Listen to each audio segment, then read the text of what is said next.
हाँ बच्चों नमस्कार। आज हम कविता पढ़ने जा रहे हैं, कविता के बहाने, जिसमें कवि ने कविता लिखने के क्या बहाने हैं उन सब चीज़ों को बताया है। तो देखिएगा, आप जानते हैं कवि ने कहा है कि कविता में इतिहास को बदलने की क्षमता है, निराश जनों में नवीन उत्साह भरना, भटके हुओं को रास्ता दिखाना, मानव को संस्कारित करना, ये सब कार्य कविता कर सकती है, करती है। और कवि इस संसार को छोड़कर चला जाता है, लेकिन कविता नहीं जाती। कवि का जीवन सीमित है, लेकिन कविता का जीवन असीमित है। आप जानते हैं, आज से हजारों वर्ष पहले जिन कवियों ने कविताओं की रचना की, ग्रंथों की रचना की, वो कवि आज नहीं हैं, लेकिन उनकी रचनाएं आज हैं। बहुत पहले वाल्मीकि जी ने रामायण लिखी, कालिदास ने न जाने कितने ग्रंथ लिखे, गोस्वामी तुलसीदास जी ने रामचरितमानस लिखा, और भी न जाने कितने कवि हुए। आज वे कवि इस संसार में नहीं हैं, लेकिन उनकी कविताएं हैं, और उनकी कविताएं व्यक्ति में एक नई आशा, नई ऊर्जा, नए संस्कार देती रहती है।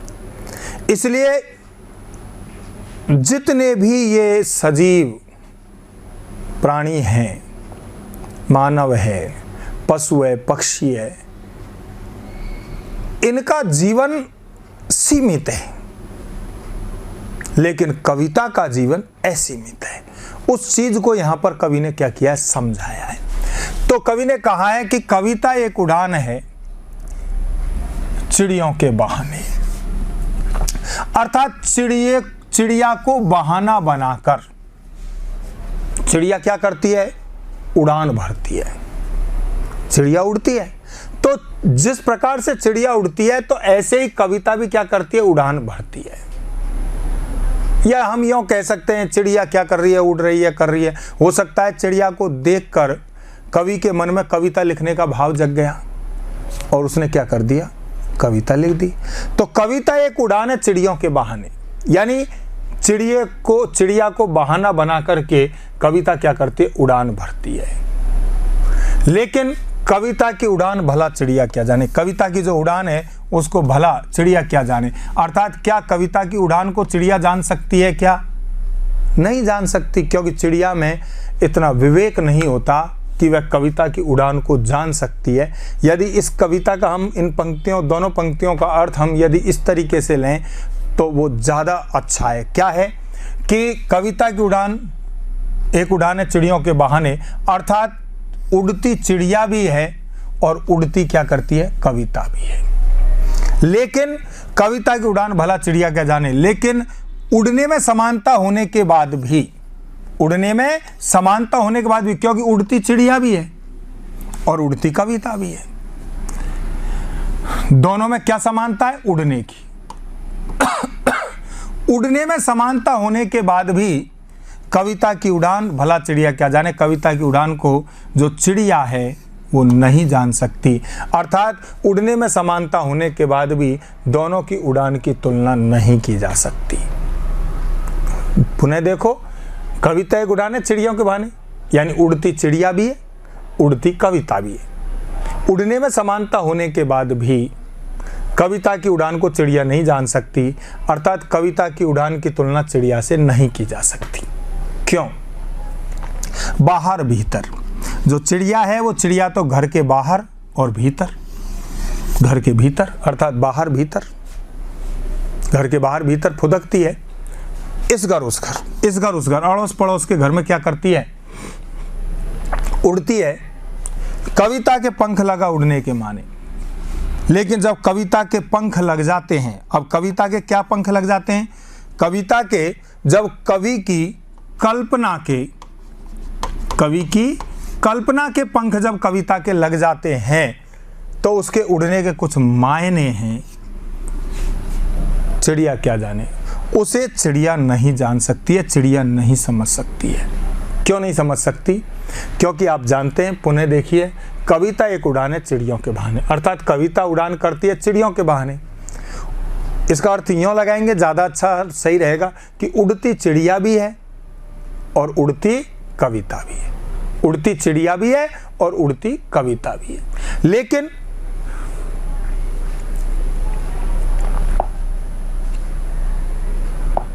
उड़ती चिड़िया भी है और उड़ती क्या है? कविता भी है। लेकिन कविता के उड़ने की तुलना चिड़िया से नहीं की जा सकती। बाहर भीतर इस घर उस घर, चिड़िया घर के बाहर भीतर इस घर उस घर उड़ती है, लेकिन कविता बाहर यानी देश के बाहर तक। आपको पता है ऐसी बहुत सारी कविताएं हैं जो विश्व में, पूरा विश्व जिनको पढ़ता है, कोई विदेश का लेखक है, कवि है, उसकी रचनाओं को यहाँ आप पढ़ते हैं कि नहीं पढ़ते हैं? यहाँ के कवि हैं, उनकी रचना भी विदेश में पढ़ते होंगे शब्द का मैंने प्रयोग इसलिए किया है क्योंकि मुझे अपनी मातृभूमि से इतना प्रेम है कि मैं कभी इस भारत माता को छोड़ करके और विदेश नहीं गया, इस मातृभूमि से प्रेम होने के कारण। तो मैं विदेश नहीं गया, इसलिए मुझे पता नहीं है कि वहाँ पढ़ते हैं, लेकिन अपने यहाँ पर पढ़ते हैं तो वहाँ भी पढ़ते होंगे। तो आप जानते हैं कि बाहर, देश के बाहर, भीतर यानी देश के भीतर, इस घर उस घर यानी सभी घरों में कविता क्या करती है? उड़ान भरती है। कविता के पंख लगा उड़ने के माने, कविता के जब कल्पना रूपी पंख लग जाते हैं तो उसके उड़ने के कुछ मायने हैं। चिड़िया क्या जाने, चिड़िया इसके महत्व को नहीं जान सकती है। यहाँ लास्ट में क्या लग रहा है? प्रश्नवाचक चिन्ह लग रहा है। जब किसी कविता में प्रश्नवाचक चिन्ह लग जाता है तो वहाँ पर क्या होता है? प्रश्नालंकार होता है। क्या होता है?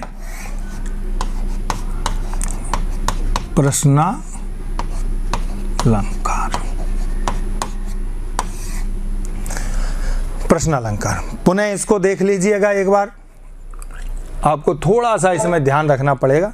कविता का मूल अर्थ अलग निकल रहा है, इसमें से जो भावगत अर्थ है वो अलग निकालना पड़ रहा है। इसलिए यह है कि कविता एक उड़ान है चिड़ियों के बहाने, अर्थात उड़ती चिड़िया भी है, उड़ती कविता भी है। लेकिन कविता की उड़ान भला चिड़िया क्या जाने? कविता की जो उड़ान है वो क्या नहीं की जा सकती? चिड़िया नहीं जान सकती। कविता की उड़ान की तुलना चिड़िया नहीं से की जा सकती। उड़ने में समानता होने के बाद भी क्या नहीं की जा सकती? तुलना नहीं की जा सकती। बाहर भीतर, घर के बाहर, घर के भीतर, इस घर उस घर, यानी चिड़िया तो एक सीमित क्षेत्र में उड़ती है, लेकिन कविता देश के बाहर, देश के भीतर, इस घर उस घर, अर्थात संपूर्ण समाज में क्या करती है? कविता उड़ती है। कविता के पंख लगा उड़ने के माने, कविता के जब कल्पना रूपी पंख लग जाते हैं तो उसके उड़ने के कुछ मायने हैं। चिड़िया क्या जाने, चिड़िया इसके महत्व को नहीं जान सकती है। चिड़िया में इतना विवेक नहीं होता कि कविता के उड़ने के महत्व को जान सके, समझ सके, पहचान सके। उड़ने में समानता होने के बाद भी कविता के उड़ने की तुलना चिड़िया से नहीं की जा सकती। ये हो सकता है कि कवि ने चिड़िया से प्रेरणा प्राप्त करके कविता लिखी हो, लेकिन अब उस कविता की तुलना चिड़िया से नहीं की जा सकती है, क्योंकि इतना क्या है, चिड़िया नहीं जान सकती है कि उसके कविता के महत्व को क्या कर सके, समझ सके।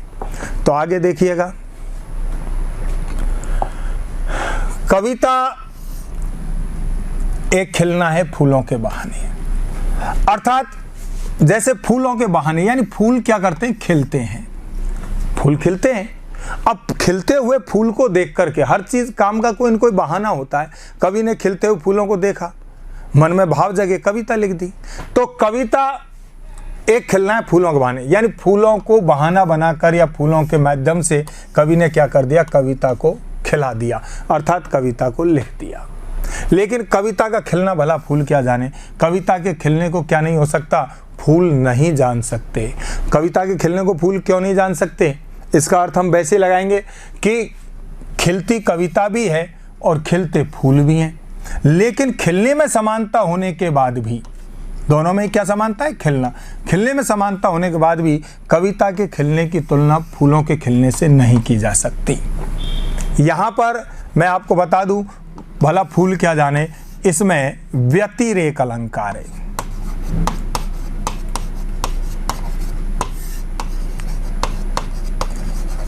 व्यतिरेक अलंकार कहां होता है? जहां पर उपमेय, उपमा अलंकार में क्या होता है? उपमेय की तुलना उपमान से की जाती है, समझ? जैसे मुख चंद्रमा के समान। इसमें क्या किया जाता है? उपमेय और उपमान। तो उपमान को हीन बताकर उपमेय को श्रेष्ठ बताया जाता है। जैसे प्यारी राधिका को मुख सो लगत चंद्र, यानी मुख जैसा चंद्रमा लग रहा है। या हम कहते तो हैं कि मुख चंद्रमा के समान है, लेकिन इसमें बताया मुख जैसा चंद्रमा लग रहा है, तो यहां पर मुख को श्रेष्ठ बता दिया। ऐसे यहां पर आप जानते हैं कविता की कहें हम तुलना किससे की जा रही है? फूल से, लेकिन यहां पर कविता को श्रेष्ठ बताया जा रहा है, फूल को हीन बताया जा रहा है, इसलिए व्यतिरेक अलंकार। तो कविता एक खिलना है फूलों के बहाने, यानी कविता खिलती है, फूल भी खिलते हैं, अर्थात खिलने में समानता होने के बाद भी कविता के खिलने की तुलना किससे नहीं की जा सकती? फूलों से नहीं की जा सकती। बाहर भीतर इस घर उस घर, यानी आप जानते हैं फूल घर के बाहर, घर के भीतर, इस घर उस घर, यानी एक सीमित क्षेत्र में अपनी सुगंध को क्या करते हैं? बिखेरते हैं। जो फूल है वो घर के बाहर भीतर, इस घर उस घर, एक सीमित क्षेत्र में अपनी सुगंध को बिखेरते हैं, लेकिन कविता देश के बाहर, देश के भीतर, इस घर उस घर, यानी संपूर्ण समाज में क्या करती है? अपने ज्ञान की सुगंध को पहुंचाती है, बिना मुरझाए महकने के माने। आप जानते हैं कविता बिना मुरझाए, जो फूल है वो तो क्या करता है? एक दिन में, 2 दिन में, 5 दिन में, 10 दिन में मुरझा जाता है, और मुरझा करके क्या हो जाता है? टूट कर गिर जाता है। लेकिन कविता कभी क्या नहीं करती? मुरझाती नहीं है, अर्थात उसका जो अर्थ है वो अर्थ कभी क्या नहीं होता? समाप्त नहीं होता। जैसे मैं आपको बताऊं, 1957 से 47 से पहले, 1947 से पहले जो कवियों ने कविताएं लिखी वो देश को स्वतंत्रता दिलवाने के लिए लिखी, सोए हुए समाज को जगाने के लिए लिखी। उनका मूल उद्देश्य भारत को स्वतंत्र करवाना था। अब हुआ क्या? 1947 में 15 अगस्त 1947 को हमारा देश स्वतंत्र हो गया।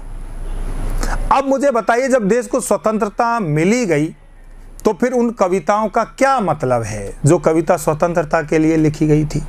कोई लेना देना नहीं है ना। लेकिन फिर भी वे कविताएं, आपको पता है, हमें प्रेरणा देती है, क्योंकि पहले हम शारीरिक रूप से अंग्रेजों के गुलाम थे, आज हम मानसिक रूप से अंग्रेजों के गुलाम हैं।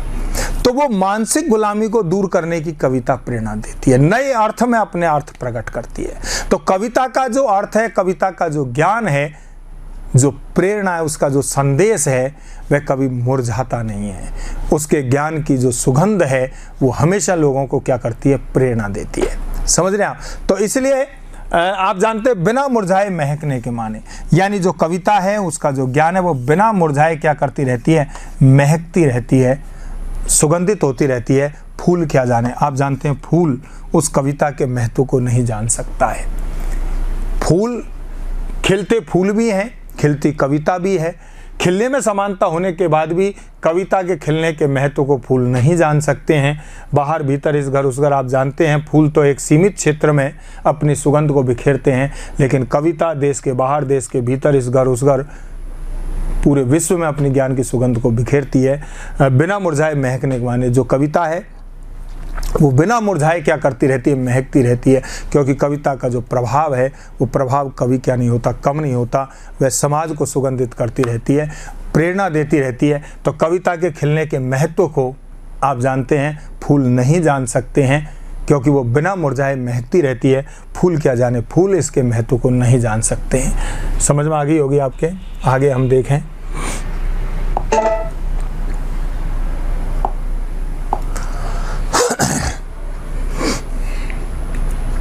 हाँ जी,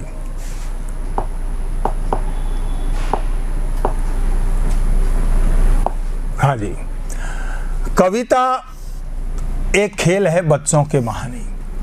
कविता एक खेल है बच्चों के बहाने। आप जानते हैं बच्चे क्या करते हैं? खेल खेलते हैं।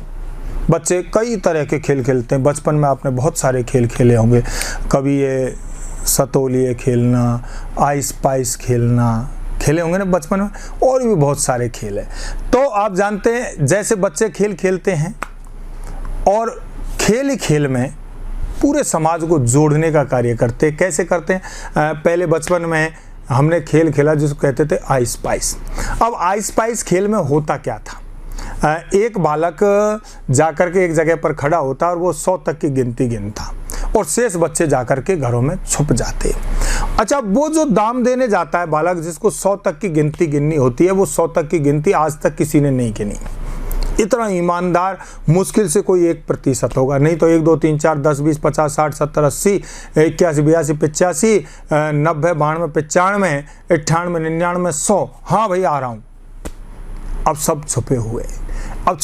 तो आप जानते हैं बच्चे हैं, उनमें ज़्यादा ऐसा नहीं होता। हो सकता है पड़ोसी में कोई ज़्यादा विवाद हो, एक दूसरे घर में नहीं आ रहे, लेकिन वो छोटा बालक है, वो जिनके विवाद है उनके घर में जाके छुप गया।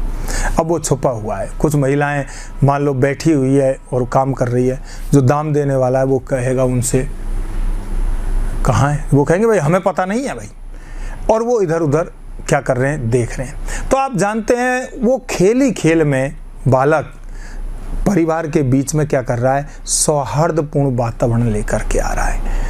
कविता भी समाज में प्रेम, समरसता और एकता का भाव उत्पन्न करती है। तो कविता एक खेल है बच्चों के बहाने। आप जानते हैं कविता भी एक खेल है बच्चों के बहाने। जैसे बच्चे खेल खेलते हैं, ऐसे ही कवि शब्दों के साथ खेलता है, और शब्दों के साथ खेल करके क्या करता है, कवि कविता की रचना करता है। बाहर भीतर यह घर बहघर। आप जानते हैं बच्चे घर के बाहर, घर के भीतर, यह घर बहघर, यानी इधर इस घर में उस घर में क्या करते हैं, खेल खेलते हैं। ऐसे ही कविता भी देश के बाहर, देश के भीतर, इस घर उस घर, संपूर्ण समाज में क्या कर देती है, सब घर एक कर देने के माने। आप जानते हैं बच्चे जिस प्रकार से खेल ही खेल में सभी घरों को एक कर देते हैं, अर्थात सभी के अंदर एकता, सौहार्द, प्रेम का वातावरण जगाते हैं, ऐसे कविता भी क्या करती है, समाज को जोड़ने का काम करती है। वसुधैव कुटुंबकम की भावना का विकास करती है। बच्चा ही जाने, बच्चा ही इस कविता के महत्व को जान सकता है। क्यों? अब बच्चा ही क्यों जान सकता है? क्योंकि कविता कवि की असीम कल्पना है, और बालक भी कल्पनाशील है, ऊर्जावान है, उत्साहित है। उसकी जो कल्पना है वो असीम होती है, और कविता भी कवि की असीम परिकल्पना है। कविता लिखने का उद्देश्य चिड़िया या फूल नहीं है। कविता मानव को केंद्र में रखकर लिखी जाती है, इसलिए उस कविता के महत्व को बालक ही जान सकता है। चिड़िया और क्या नहीं कि कौन जान सकते, क्या नाम है, फूल नहीं जान सकते। तो इस कविता के माध्यम से पुनः देख लें हम। कविता एक खेल है बच्चों के बहाने, यानी बच्चों को बहाना रखकर, माध्यम बना करके, जैसे बच्चे खेल खेलते हैं ऐसे कवि भी क्या करता है, शब्दों से खेलता है, कविता की रचना करता है। आप जानते हैं बालक घर के बाहर, घर के भीतर, इस घर उस घर, यह घर वह घर में आप क्या करते हैं, बच्चे खेलते हैं। ऐसे कविता भी क्या करती है, देश के बाहर, देश के भीतर, चारों तरफ समाज को जोड़ने का काम करती है, सब घर एक कर देने के माने। आप जानते हैं कि बालक खेल ही खेल में सभी घरों को एक कर देते हैं, उनमें एकता का भाव उत्पन्न करते हैं। ऐसे ही कविता भी समाज को जोड़ने का कार्य करती है, समाज के अंदर एकता का भाव पैदा करती है। बच्चा ही जाने, बालक ही इसके महत्व को क्या कर सकता है, जान सकता है।